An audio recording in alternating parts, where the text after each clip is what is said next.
तो दीवानी बोलिए यहाँ रख मन देना। का खोए, ऐसी वाणी बोलिए मन का खोए, औरन को शीतल करे, औरन को शीतल करे, आप शीतल होए कबीरा, आप शीतल हो। बड़ा हुआ तो क्या हुआ, जैसे पेड़ खजूर, बड़ा हुआ तो क्या हुआ, जैसे पेड़ खजूर, पंछी को छाया नहीं, पंछी को छाया नहीं, भल लागे अति दूर कबीरा, भल लागे अति दूर। खड़ा कबीरा चौक पर मांगे सबकी है, खड़ा कबीरा चौक पर मांगे सबकी है, ना कहूँ से दोस्ती, ना कहूँ से दोस्ती, ना कहूँ से बैर कबीरा, ना कहूँ से बैर। भारत माता की बहुत बहुत शुक्रिया, थैंक यू सो मच। आप तमाम सारे लोगों का एक बार फिर से बहुत बहुत स्वागत है। भैया जी कहीं में आज का शो कुछ अच्छा और कुछ अलग सा होने वाला है, क्योंकि कुछ मेहमान और बड़े मेहमान मुंबई से आज हमारे बीच में हैं। मैं कहूं परिचय कराऊं, मैं परिचय करा दूंगा, लेकिन बड़े कलाकार का परिचय यही होता है कि जब वो बोलता है या उसका जब साज बोलता है तो परिचय अपने आप मिल जाता है। आज मैं परिचय कराऊंगा, लेकिन मैं एक बात और कहना चाहता हूं, आपके अपने आसपास, अपने अड़ोस पड़ोस जहां खड़े हो, सुरक्षित हो, अपने आसपास की चीजों पर ध्यान दें। दिल्ली पुलिस का जो इस समय प्रचार है वो यही है, और जो वो ये कहना चाहते हैं, तो आप तो सारे लोग इस बात का ध्यान रखें। बहुत बहुत शुक्रिया, थैंक यू सो मच। मेहमानों का आज परिचय कराऊंगा। जो मेहमान हमारे साथ मौजूद हैं, आज समाजवादी पार्टी के नए हमारे साथ प्रवक्ता जुड़े, उनका तारुफ भी कराऊंगा, परिचय भी कराऊंगा। Thank you so much Mini, बहुत बहुत शुक्रिया Abhishek, thank you so much Vikas ji, thank you so much. बातचीत के सिलसिले को शुरू करने के लिए आपके साथ मैं हाजिर हूं। कहां से आना हुआ आपका? मध्य प्रदेश से। मध्य प्रदेश में कहां से? मध्य प्रदेश में बालाघाट जिले से। बालाघाट से हैं, बहुत बहुत शुक्रिया, थैंक यू सो मच। थोड़ा सा डिस्टरबेंस है कि यहां पर आज, लेकिन फिर भी कोशिश करेंगे। मैंने कहा था कि आज मैं आपका परिचय कराऊंगा। आज हमारे बीच में देश ही नहीं दुनिया में मशहूर बांसुरी वादक पंडित रोनू मजूमदार जी मुंबई से हमारे बीच में पधारे। मैं चाहूंगा कि बीच में सामने आए। आप कहेंगे जो म्यूजिक से, जो बांसुरी से समझते हैं वो तो जान जाते हैं, लेकिन एक परिचय और होता है। वो परिचय मैं आज आपको कहूं कि मैं दूं, उससे पहले मैं चाहूंगा कि पंडित जी कुछ आप सुना दीजिए, सो दैट कि वो परिचय मिल जाए लोगों को कि क्या है। बहुत बहुत शुक्रिया भैया जी कहीं ने मुझे बुलाने के लिए। आप सबका प्यार तो मुझे पूरी जिंदगी मिलता ही रहा। तो सबसे पहले मैं एक हंस ध्वनि का एक छोटा सा टुकड़ा बजा रहा हूँ। कुछ फिर में मैं आपसे सच कहूं, मेरे पास बहुत सारे लोग आते हैं, कहते हैं मुझे ये परेशानी, मुझे वो परेशानी, और बाज दफा तो कहते हैं कि मानसिक परेशानी। म्यूजिक एक रास्ता, वन ऑफ द मीडियम, एक मीडियम है वहां तक पहुंचने का, एक माध्यम है। सच बात, संगीत से सारे दुख मिट जाते हैं, डिप्रेशन मिट जाते हैं। मैंने प्रूव किया राग केदार से। राग केदार से डिप्रेशन दूर, राग केदार से डिप्रेशन दूर किया जा सकता है, मुझे बताया लोगों ने। और मेरे पास जो आंकड़े हैं वो आंकड़े बड़े चौंकाने वाले। मैं आज इसी पे बात करने वाला था। लगभग 7.5% लोग, 7.5% लोग डिप्रेशन का शिकार हैं भारत में। 1 लाख में 16 व्यक्ति आत्महत्या कर लेते हैं डिप्रेशन से। मैं ये नहीं कह रहा कि दिस इज ओनली पाथ, ये अकेला रास्ता ऐसा नहीं कह रहा। हाँ, ये one of the greatest path है जो उस्तादों ने, जो पंडित लोगों ने बताया है। मैं चाहूंगा कि आज हमारे बीच में है, ये मेरा सौभाग्य है। सबसे पहले तो मैं आपको ये एक थैंक यू सो मच, हमारे लिए बहुत सौभाग्य की बात है, बहुत सौभाग्य की बात है। Thank you so much. Live में रख देता हूं जी। परिचय हो गया और असली परिचय अब आप अपने आप लीजिए जी। अपना हंसध्वनि जी।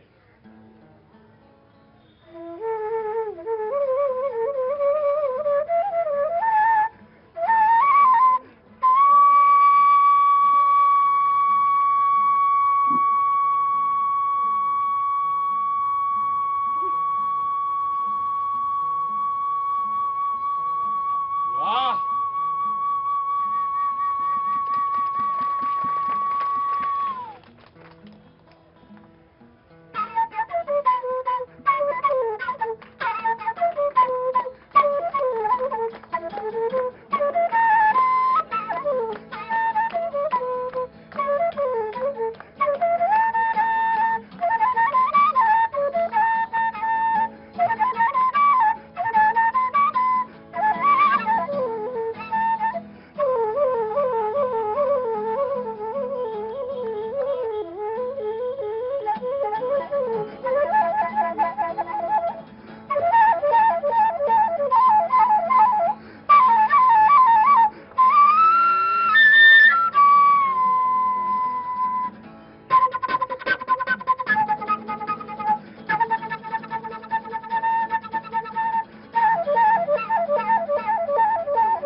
ये तो एक हुआ, राग हुआ जी। लेकिन मुझे चाहता हूं कि यहाँ पे जो तमाम सारे लोग खड़े होते हैं वो बड़े रस के भूखे लोग हैं। जी जी जी। दुनिया देश में भी मैं चाहता हूं वो रस मिले, वो बरसे, मिले ना बल्कि बरसे।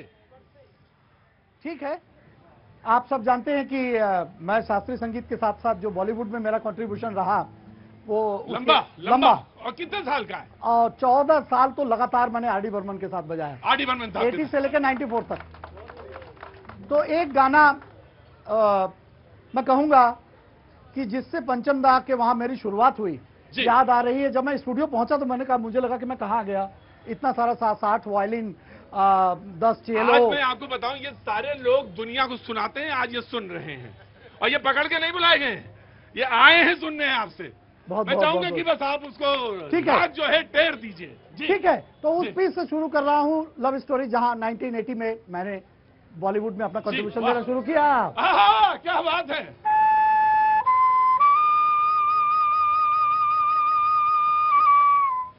डंग डंग डंग डंग डंग डंग डंग डंग डंग।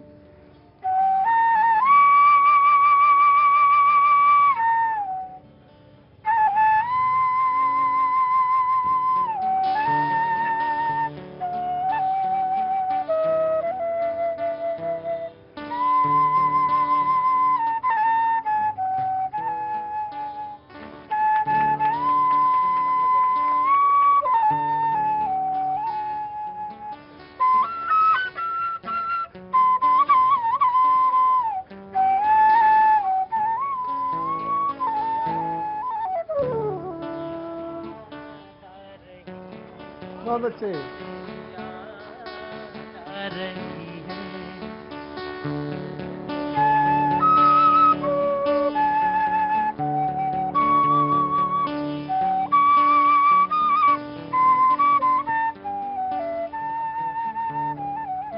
आप सबके साथ में ला ला ला ला ला। ये आप लोगों से जुड़ रहा हूं मैं। याद आने से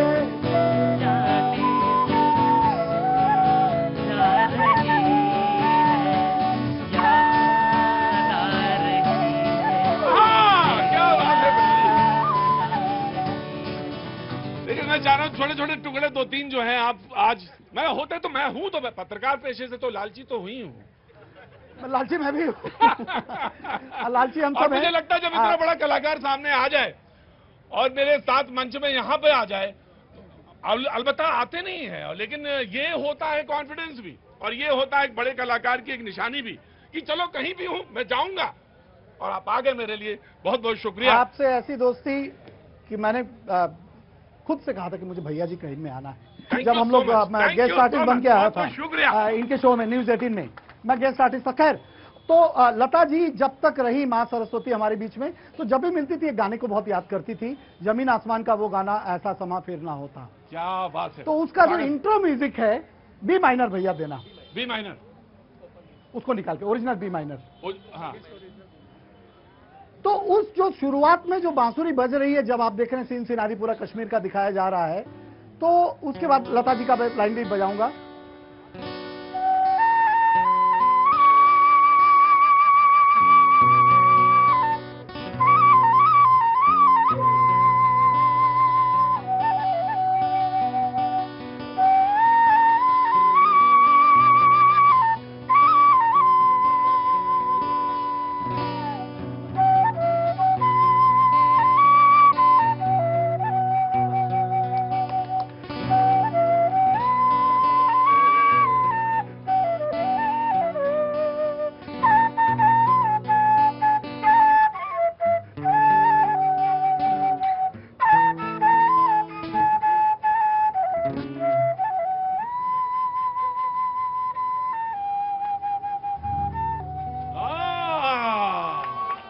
क्या बात है, अद्भुत। Thank you.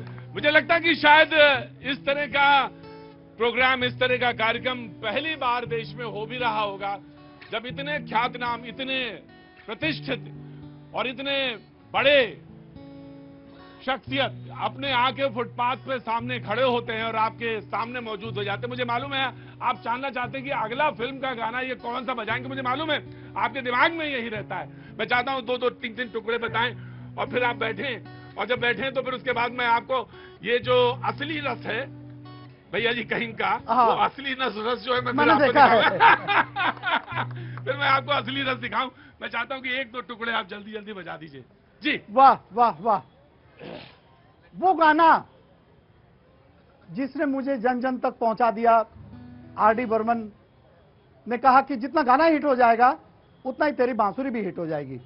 तो वो लास्ट फिल्म थी जब मैं बजा रहा था, कुछ ना कहो कुछ भी ना कहो, 1942 लव स्टोरी। 1942 love story. हाँ जी, आप लोग भी देखिए, आपको क्या लगता है। जी।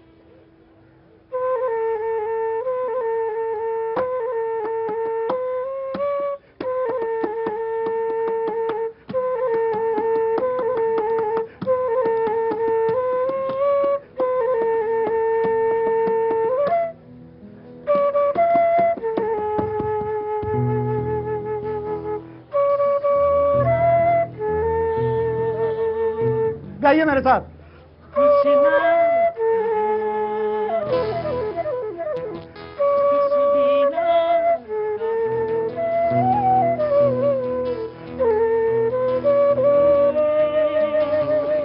क्या सुनना है,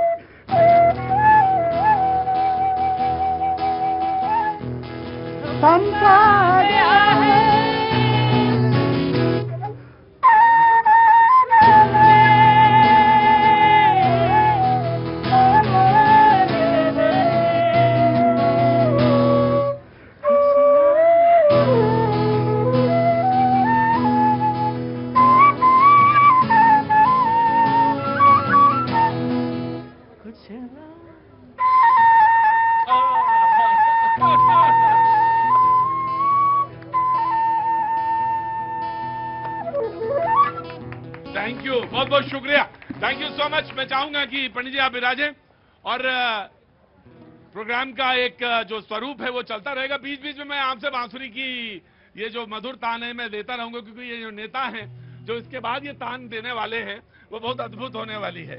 बहुत बहुत शुक्रिया, आप भी हैं। Thank you so much. Pritam ji भी आज हमारे साथ मौजूद थे, thank you so much, Mumbai से आए हैं प्रीतम जी। जिंदा, बहुत बहुत शुक्रिया, थैंक यू सो मच, बहुत बहुत शुक्रिया, थैंक यू सो मच।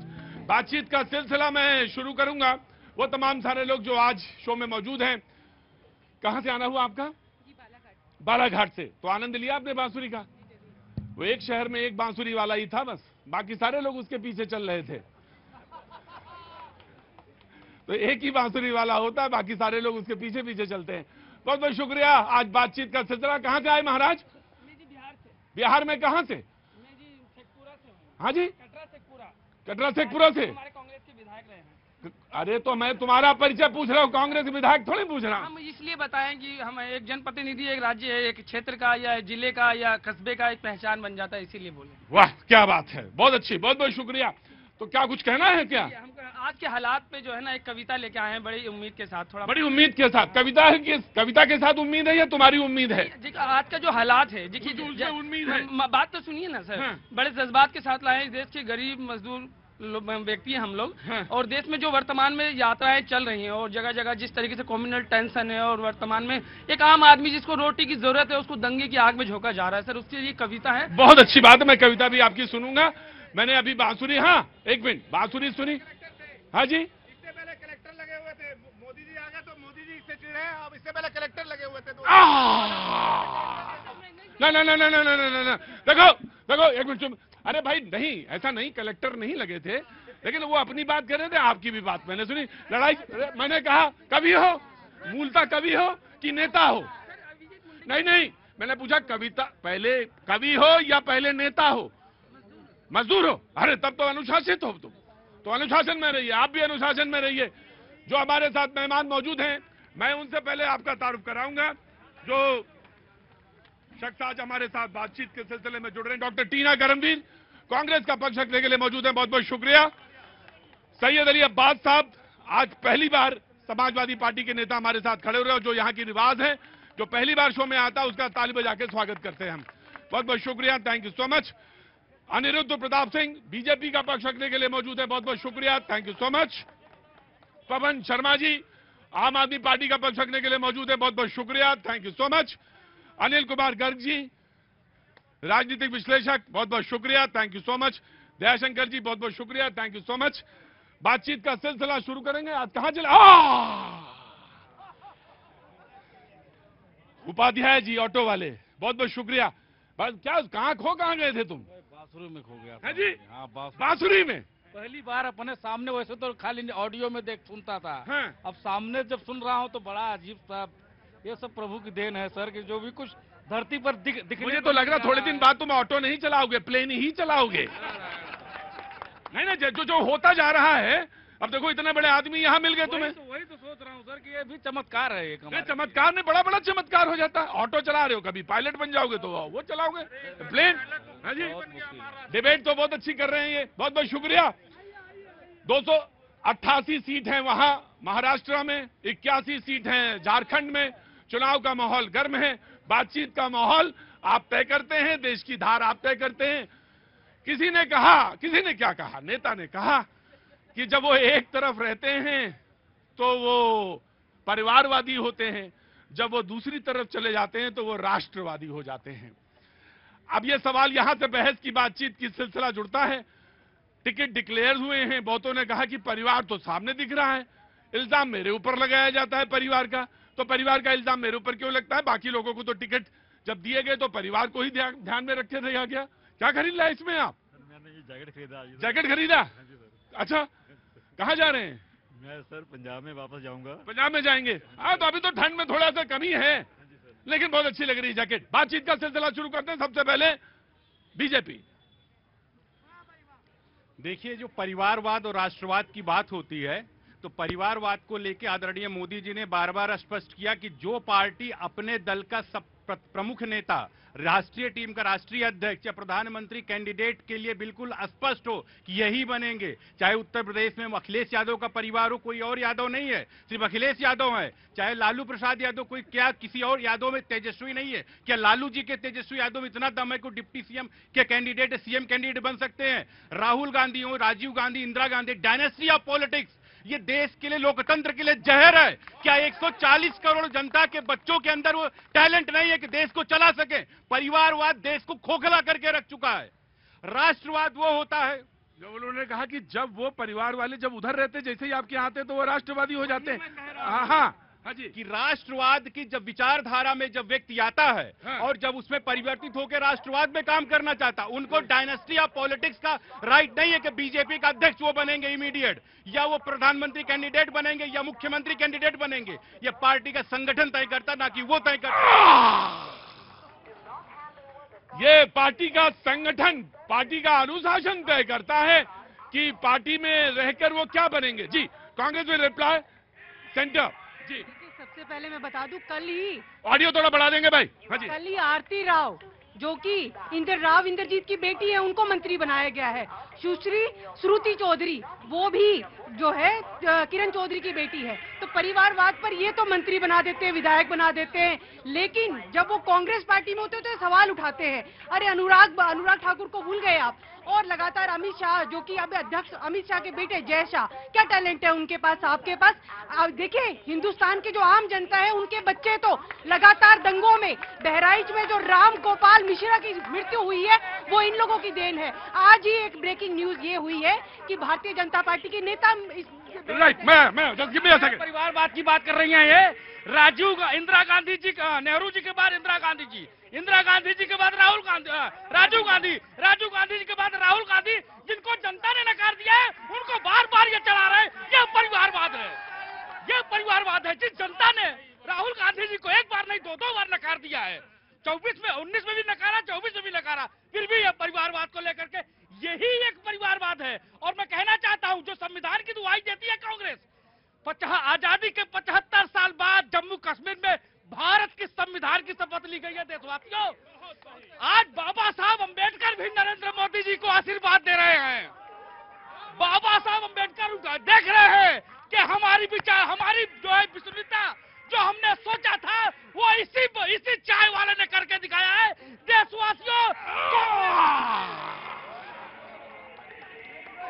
बहस का तापमान काफी ज्यादा है, बहस का तापमान ज्यादा है। मुझे मालूम है Samajwadi Party, I will give you a chance. जी, समाजवादी पार्टी, जी, परिवार पे बात हो रही, इन्होंने भी कहा अटैक किया आप पे। जी, देखिए, परिवारवाद जो है कौन सी पार्टी में नहीं है।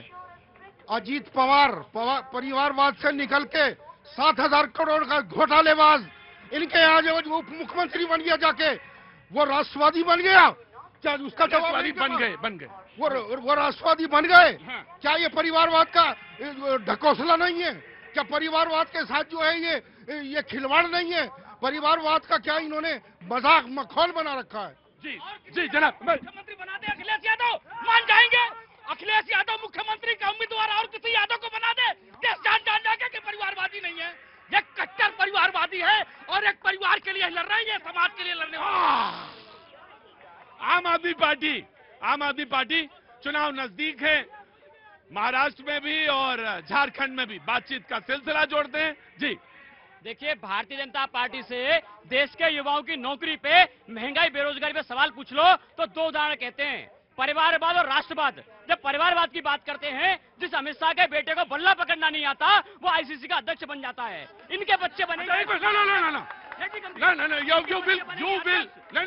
You will complete.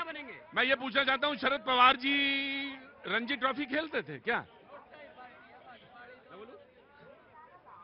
देखिए, जब बात हो रही है, बात दूर तक जाएगी। आपके हमारे बच्चे, ये सारे युवा बेरोजगार घूमेंगे, लेकिन अमित शाह का बेटा आईसीसी का अध्यक्ष बन जाएगा। बात करते हैं राष्ट्रवाद की। जिस आदमी पे प्रधानमंत्री मोदी जी ने अजीत पवार को पी के पानी पी के गालियां दी थी, का 70,000 करोड़ का घोटालेबाज है। छगन भुजबल, भावना गोली, ऐसे तमाम सारी लंबी लिस्ट है जिसपे भारतीय जनता पार्टी ने आरोप लगाए, जांच चली। छगन भुजबल इनकी तरफ आ गए, ईडी कहती है फाइल खो गई, केस बंद। प्रफुल्ल पटेल, फाइल खो गई, केस बंद। अजीत पवार, जिसको डिप्टी सीएम बना दिया गया। देखिए, हेमंत शर्मा, जिसपे आरोप मैंने नहीं लगाया, अमित शाह जी ने आरोप लगाया, बुकलेट निकाली, सीडी निकाली, पूरे दिन हंगामा किया मीडिया में, लेकिन जब इनकी पार्टी में आ गए, कहते हैं आओ सीएम बन जाओ। तो भारतीय जनता पार्टी का दोहरा मापदंड है ना। तो इनके पास तो ये वाली बात तो कहा ना करिए कि इल्जाम लगाया ही क्यों। तो आप तो पानी पी पी के इल्जाम लगाते थे, पानी पी के इल्जाम लगाते हैं। हाँ। सोनिया गांधी भ्रष्टाचारी है, लालू यादव भ्रष्टाचारी है, मुलायम सिंह यादव भ्रष्टाचारी है, और सबसे पहले उनके टर्रों में जाकर के लेट गए। ये है इनका चरित्र, जनता देख रही है साहब। अब भी बारी इनका अभी ये कितना झूठ बोल के निकल गए।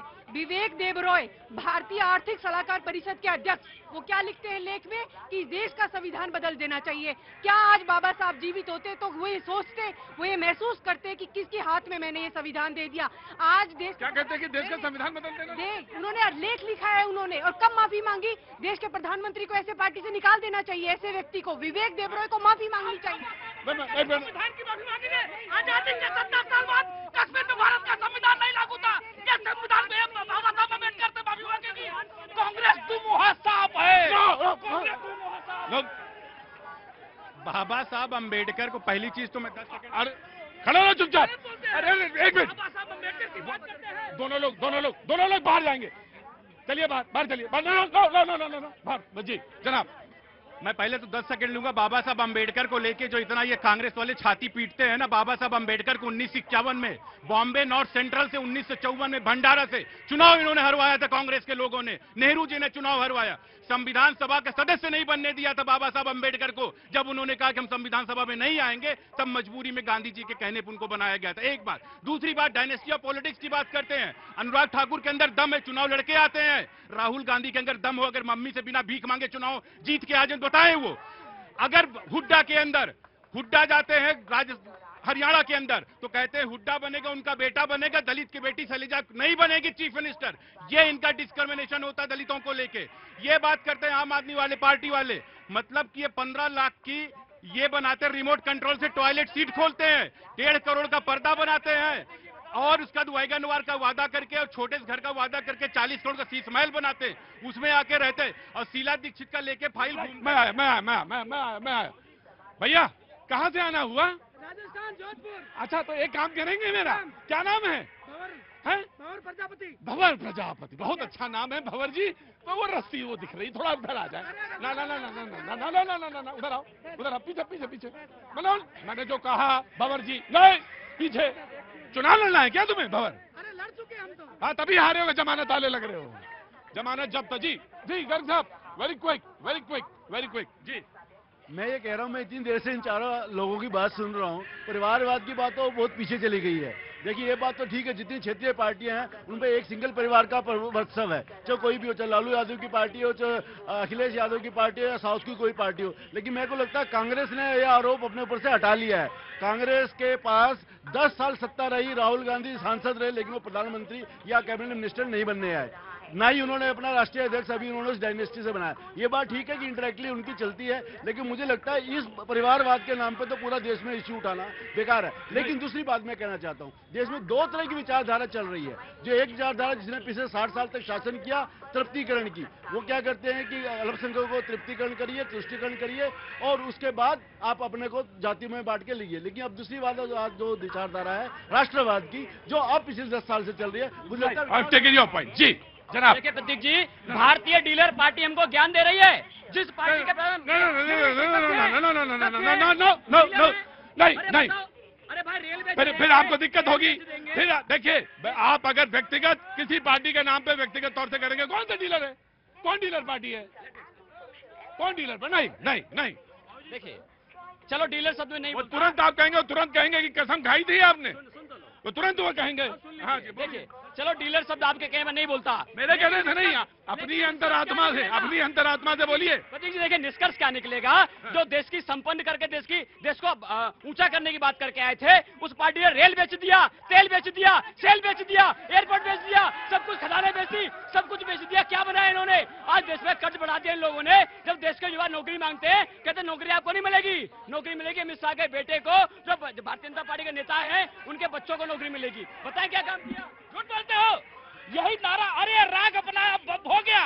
ये सिविल डिफेंस वालों को रोजगार दिया, आम आदमी पार्टी वालों आज तक धक्के खा रहे हैं। बस के जो है कंडक्टर, वो बेचारे धक्के खा रहे हैं, बुजुर्ग धक्के खा रहे हैं। इनके पास कुछ कहने को नहीं रखा। ये झूठे लोग, 200 करोड़ रुपया हर साल मिलता है इनको, जमुना जी का साफ कराई कर दिए, आज तक 1 रुपया नहीं खर्च किया। ये भ्रष्टाचारी लोग, भ्रष्ट आदमी। और एक बात मैं और कहना चाहता हूँ साहब, इस देश में देशवासियों ध्यान से सुन लो, भारतीय जनता पार्टी एक ऐसी विकल्प है इस देश के लिए कि वही भारत को विश्व गुरु बना सकती है। ये परिवार वाले जीवन भर हमारे साथ सिर्फ तुष्टीकरण की राजनीति। राइट, अब्बास साहब, समाजवादी पार्टी। देखिए रुको बाबर साहब, नहीं बाबर साहब, नहीं। देखिए, यहाँ मैं सभी लोगों को संबोधित करना चाहूंगा और बड़े विनम्र भाव से कहूंगा कि आज देश में कितनी समस्याएं हैं, कोई समस्याओं के पीछे कोई ध्यान नहीं दे रहा, सिर्फ जो है अपना अपना उल्लू सीधा करने वाली बातें हो रही हैं। सरकार जो है रोजगार देने में विफल रही है, सरकार महंगाई पे कोई कंट्रोल नहीं कर रही है, सरकार जो है देश में अमन शांति की बात नहीं कर रही है, सबको एक ऐसा जहर दे रही है सांप्रदायिकता का कि देश का नौजवान जो है वो रोजगार नहीं ढूंढ रहा। आज देश का नौजवान जो है सड़कों पे धक्के खाता घूम रहा है, उसके लिए ना कोई रोजगार है, ना उसे कोई किसी तरह की सांत्वना देने वाला है। राइट। एक मिनट, मैं आया बड़े आराम से आ जाऊंगा। जी। अभी परिवारवाद की बात हो रही थी। परिवारवाद और वंशवाद में बड़ा अंतर है। परिवारवाद हर पार्टी में है, लेकिन वंशवाद वो कांग्रेस में है, जिसपे पीढ़ी दर पीढ़ी मुखिया हमारा ही होगा। जैसे अखिलेश यादव, लालू यादव, ये है वंशवाद, और परिवारवाद में बड़ा अंतर होता है। राइट। एक मिनट, क्या हुआ हाल, क्या चक्कर है? क्या चक्कर क्या है? चुपचाप नहीं, हल्ला रही है, हल्ला नहीं मचा, वैसे ही तो बहुत ज्यादा हल्ला। जी एक मिनट खड़े रहिए। कहाँ से आना हुआ? हाँ जी, रतलाम से आए, बहुत अच्छी बात। क्या नाम है आपका? प्रधानमंत्री आवास योजना में मिल गया घर?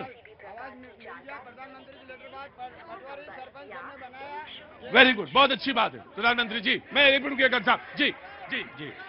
मैं ये बार बार कह रहा हूं कि परिवारवाद, वंशवाद इसने पूरा देश के अंदर जहर घोल के रख दिया। बार बार बात करते हैं अमित शाह जी के बेटे को। अरे भाई, वो ICCC के अंदर गए हैं, चेयरमैन बने, चुनाव के चेयरमैन बने हैं। आप राजू जिला कमेटी से सुनो, देखो जिला कमेटी जहां पे अरे मेरी बात सुनो। नहीं तो मैंने तो तुमसे पूछा था जिला कमेटी में आ जाओ। जी।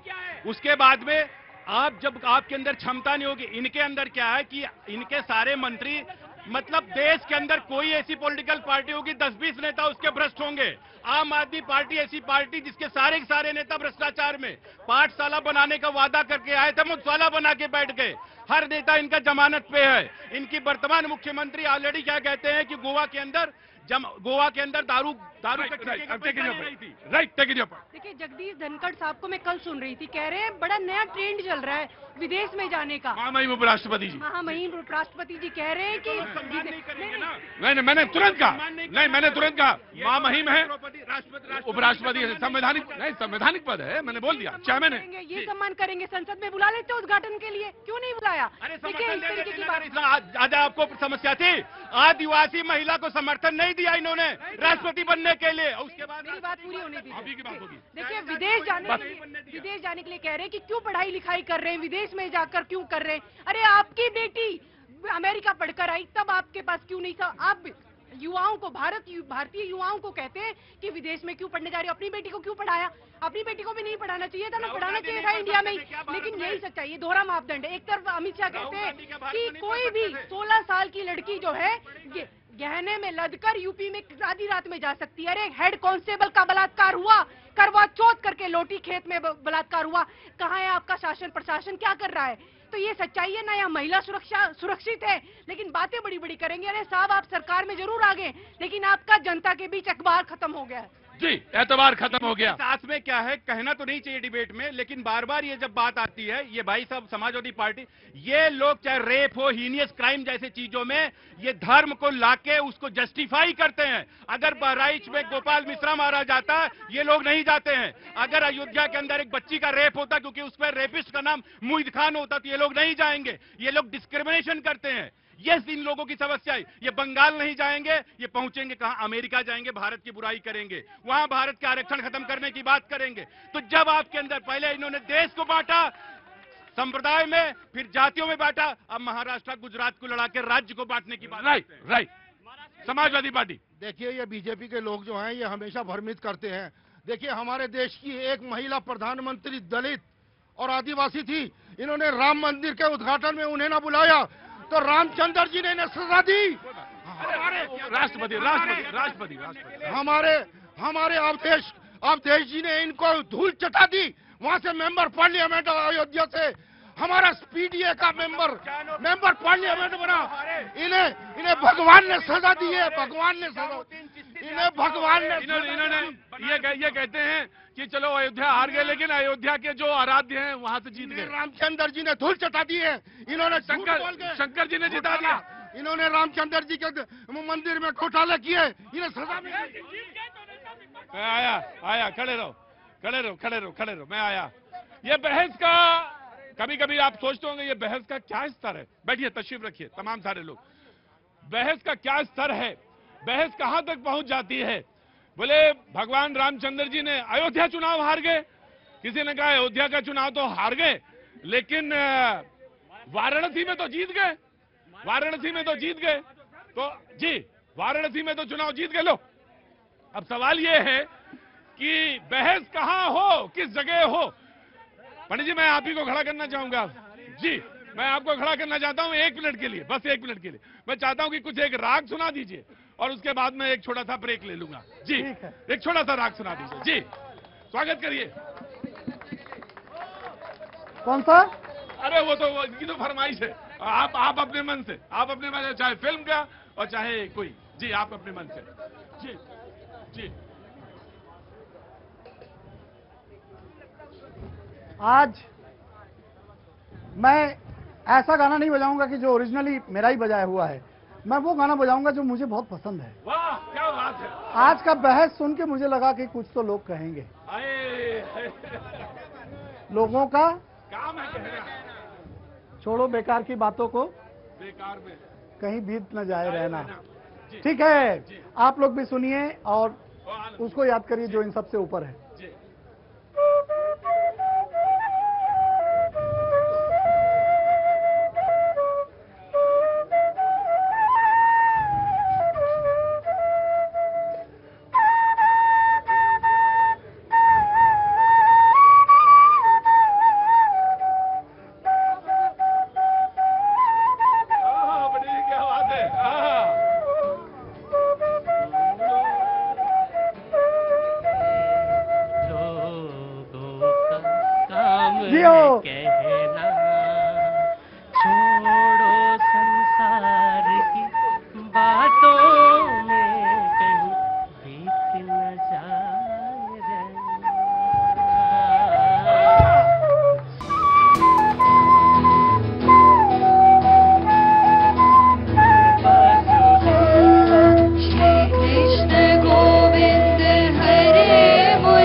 रघुपति राघव राजा रामपति पावन रघुपति राघव राजा रामपति ईश्वर अल्लाह ईश्वर अल्लाह तेरो नाम सबको सन्मति दे भगवान।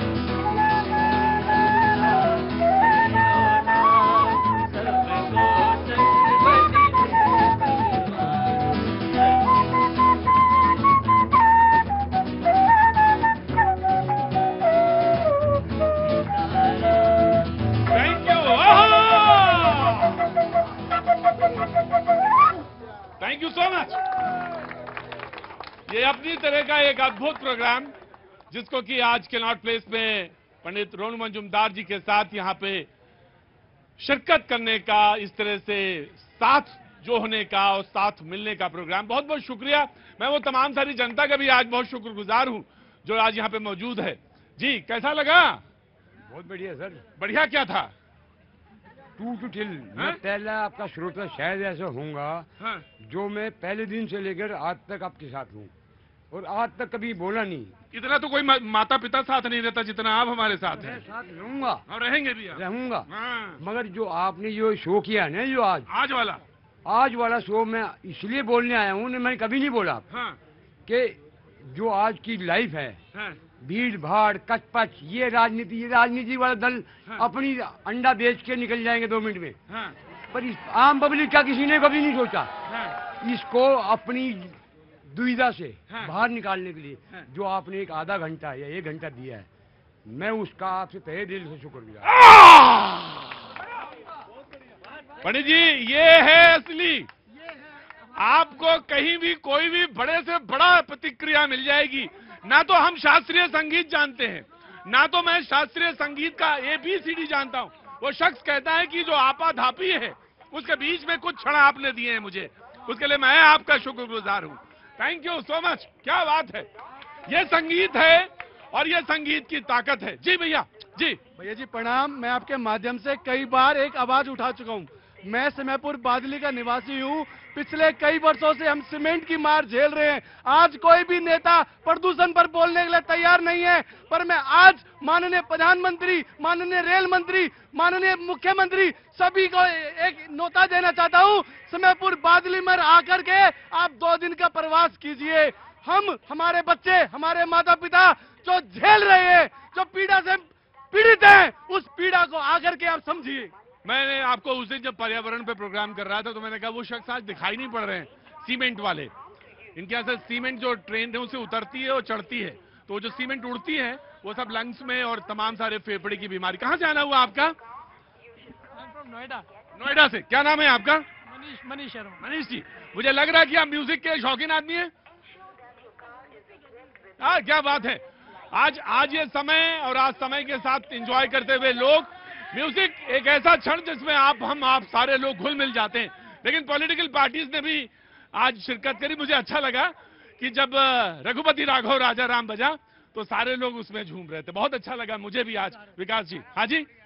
सब गा रहे थे, सब लोग सुर में खो गए थे, सब भूल गए थे कि वो किस पार्टी से हैं। यही अच्छा, यही उसकी ताकत है। जी थैंक यू सो मच। हटो भाई, तुम्हें अच्छा लगा? हमें तो अच्छा लगा, लेकिन कांग्रेस देख के गा रही थी। जो राम को काल्पनिक बताती है वो जनता को लुभाने के लिए ऐसे गा रही है। इसके चरित्र को देखना पड़ेगा। मुझे आना पड़ेगा। देखिए, गांधी को नहीं जानते हैं। गांधी ने रघुपति राघव ये सुनाया है तो इनको नहीं पता है। इनकी जानकारी थोड़ी दुरुस्त हो जानी चाहिए। लेकिन जब आपने गाना सुनाया है साहब ने कि मुझे क्या कहते हैं, कौन सा गाना था वो राजीव कुमार भी सुनाते हैं कि कुछ तो लोग कहेंगे, लोगों का काम है कहना। नेता वाले। बिल्कुल बिल्कुल। तो मुझे राजीव कुमार याद आए, चुनाव आयोग कि साहब आप भी निष्पक्षता दिखा देते।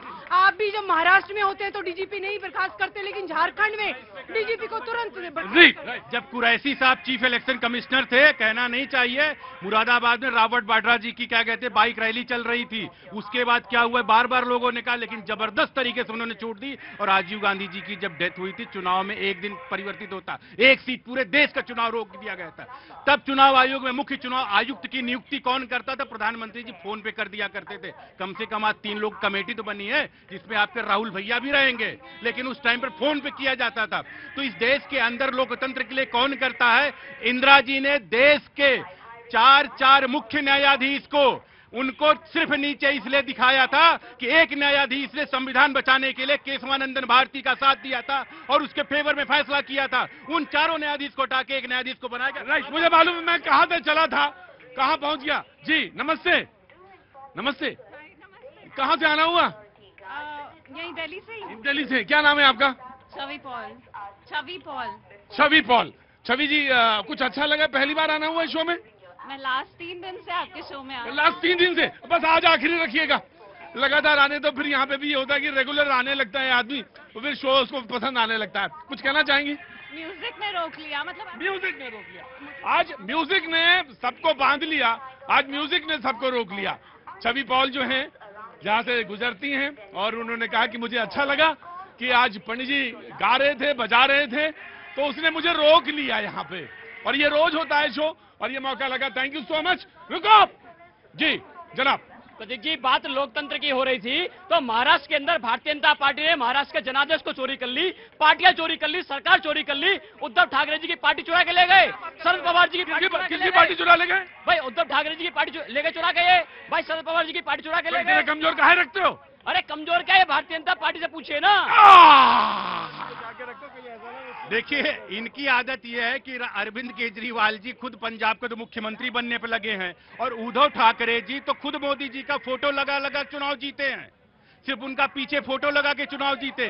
तो भाई शिंदे जी असली, अगर बाला साहब जी के अगर असली वारिस तो शिंदे जी हैं। राइट जी। सर, केजरीवाल जी बोलते हैं कि मैंने माताओं को तीर्थ यात्रा करा के बड़ा आशीर्वाद लिया है। मैं केजरीवाल जी को बताना चाहता हूं कि आपने जो ये एक के साथ एक फ्री देके जो गरीब घरों में जो आपने गरीबी की मार करी है, आपने एक भी नया राशन कार्ड नहीं लगाया, आपने एक भी वृद्धा पेंशन नहीं लगाया। हाँ हाँ हाँ, छोटे भी कह रहे मजा तो खूब लिए हो।